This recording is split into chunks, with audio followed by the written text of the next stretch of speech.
नमस्कार दोस्तों, आपका धन्वंतरी कृपा हेल्थ सेंटर में बहुत बहुत स्वागत। दोस्तों, सबसे पहले व्यक्ति के अंदर यही मन में ये विश्वास पक्का हो जाता है कि हमें डायबिटीज़ हो चुकी है, अब ये नहीं जाएगी। इसके लिए हमें दवाई खानी ही पड़ेगी, जैसा कि एलोपैथी डॉक्टर ने बता दिया। दोस्तों, मैं एक एग्जांपल देता हूँ। कभी भी आप किसी डॉक्टर के पास जाइए और अपना बीपी चेक करवाइए। अगर आपका बीपी खुदा ना खास्ता डॉक्टर ने बता दिया 150 हो गया है, यानी कि 150, यानी निचले वाला जितना भी है, तो डॉक्टर आपको यही बताएगा कि आपका बीपी जो हाई है, वो दवाई दे देगा आपको। अब वही बात आपके मन में घर कर जाती है कि मुझे ब्लड प्रेशर की बीमारी हो चुकी है। अब दूसरी जगह जाएंगे आप, तो वहाँ भी आपको हाई बता देगा या कम बता देगा। तो आपके मन में एक घर कर जाता है कि आपको ब्लड प्रेशर की बीमारी जो है हो चुकी है। ब्लड प्रेशर जो है दोस्तों, या शुगर की बीमारी जो है, कई बार हमने अक्सर देखा है लोगों के भीतर कि कई बार बीपी जो है, जैसे किसी ने गर्म चीज़ खा ली, कभी बीपी हाई नहीं हुआ, ऐसी चीज़ खा ली कि उसका बीपी हाई हो गया।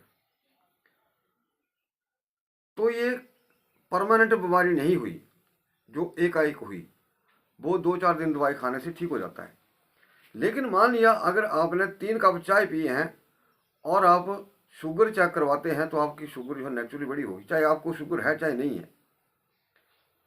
मैं यहाँ आप लोगों का भ्रम दूर करने वाला हूँ कि ऐसी स्थितियों में कई बार हमने अगर रात को कुछ ऐसी चीज़ खाई है, उड़द की दाल खाई है या कुछ मीठी चीज़ों का ज़्यादा प्रयोग कर दिया है, और दूसरे दिन आप ब्लड शुगर चेक करवाते हैं तो नेचुरली हाई मिलेगी, पहली बात। और जब आप इसको चेक करवाएंगे तो हाई मिलेगी और आपके मन में घर कर जाएगा कि शुगर हो गई। अब यहाँ से बात पलटती है दोस्तों, फिर आपको एलोपैथी की दवाई लग जाएगी। एलोपैथी दवाई जो है दोस्तों, वो कॉन्स्टिपेशन करती है। आयुर्वेदा की दवाइयाँ कब्ज करती हैं। मैं बताऊंगा उनको कि बहुत सारी ऐसी आयुर्वेद की दवाइयाँ जो है वो भी कॉन्स्टिपेशन करती हैं, लेकिन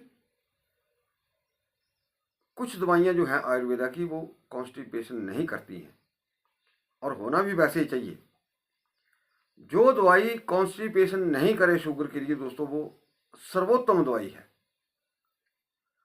और मैं यहाँ एक विशेष चीज़ कहूँगा दोस्तों कि जब आपको कॉन्स्टिपेशन रहना शुरू हो गया तो क्या होगा, फिर आपकी शुगर चाहे नहीं भी है, फिर तो शुगर हो ही गई समझो।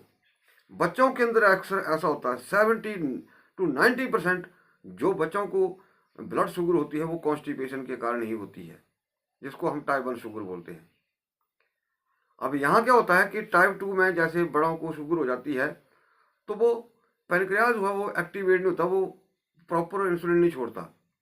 हमें सिर्फ करना क्या होता है कि पेनक्रियाज को एक्टिवेट करना होता है, उसको ताकत देनी होती है, लेकिन हम उसको निचोड़ने का काम करते हैं और ज़्यादा और ज़्यादा। दोस्तों, आज आप हैरान रह जाएंगे कि हल्दी से भी शुगर जो है वो जड़ से चली जाती है। हल्दी अगर आप 3 ग्राम की मात्रा में अगर शुद्ध देसी शहद हो, उसको सिर्फ ऐसा नहीं कि आपने 1 चम्मच लेना है, सिर्फ वो लिबड़ना चाहिए, जैसे 2-3 बूंदें, 4 बूंदें, 5 बूंदें, बस। इसको निरंतर खाने से भी दोस्तों शुगर जो है जड़ से निकल जाती है। दूसरा बड़ा प्रयोग जो कॉन्स्टिपेशन कभी नहीं होने देगा, एलोवेरा के भीतर, सॉरी, हल्दी के भीतर एलोवेरा का जो रस है उसको डेली संपुटित करिए और उसको धूप में सुखाइए। ऐसा आपको कम से कम 21 दिन तो करना चाहिए। अगर 100 बार हो जाए तो बहुत अच्छा है। डेली उसके अंदर रस डालना है, डेली सुखाना है, फिर अच्छी तरह से सुखा करके उसको पीस करके पाउडर कर लीजिए। दोस्तों, शुगर में और कब्ज में ये बहुत रामबाण औषधि है। दूसरा प्रयोग, हल्दी के अंदर ही आंवले का रस डाल करके उसको भिगो करके, इतना रस डालिए कि वो भीग जाए, उसको डेली आपने रस डालना है, डेली सुखाना है। फिर जब 21 दिन ऐसा करने के बाद, वो आपने 21 दिन डाल दिया, उसके बाद उसको सुखा लीजिए और पाउडर कर दीजिए। आप 1 चम्मच खाना शुरू करिए दोस्तों। सेक्स पावर में नंबर 1, डायबिटीज़ को कंट्रोल करने में नंबर 1। तीसरे नंबर पर आता है दोस्तों गिलोय।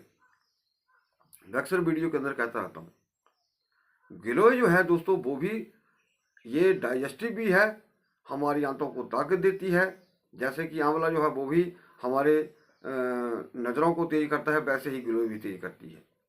तो गिलोय जो है दोस्तों, इसका एक यहाँ पे थोड़ा सा साइड इफेक्ट होता है। वो साइड इफेक्ट क्या है, अगर आप, पर यहाँ बात ये होती है कि गिलोय जो है दोस्तों आपने खुद तैयार की हो, गिलोय घन, अगर आप कम मात्रा में खाएंगे तो कब्ज करेगी, अगर थोड़ी सी ज़्यादा ले लेंगे तो कब्ज को खोलेगी। ये डाइजेस्टिव भी है। और जितने मैंने आपको नुस्खे बताए, ये टोटली शुगर को जड़ से ख़त्म करने में पूरी तरह सक्षम है, या कंट्रोल करने में पूरी तरह सक्षम है। बहुत सारी ऐसी दवाइयाँ हैं जो शुगर को जड़ से ख़त्म करने में सक्षम में है, अगर आप परहेज करते हैं तो। अगर ना भी करते हैं परहेज तो एक फिर आपकी शुगर को कंट्रोल में रखेंगे। तो दोस्तों, ये छोटे छोटे से उपाय होते हैं, लेकिन इसके लिए मेहनत करनी पड़ती है। लोग सोचते हैं कि ऐसे ही चीज़ें बन जाए। मैंने इसलिए नुस्खे बताए कि आप खुद तैयार करिए, फिर देखिए कितनी मेहनत लगती है। तो इन चीज़ों को, असली चीज़ों को बनाने के लिए दोस्तों काम तो करना पड़ेगा, चाहे मैं हूँ चाहे आप हैं। तो दोस्तों, मैं चाहूँगा कि आप इस वीडियो को ज़्यादा से ज़्यादा लाइक करें, शेयर करें और चैनल को भी जरूर सब्सक्राइब करें।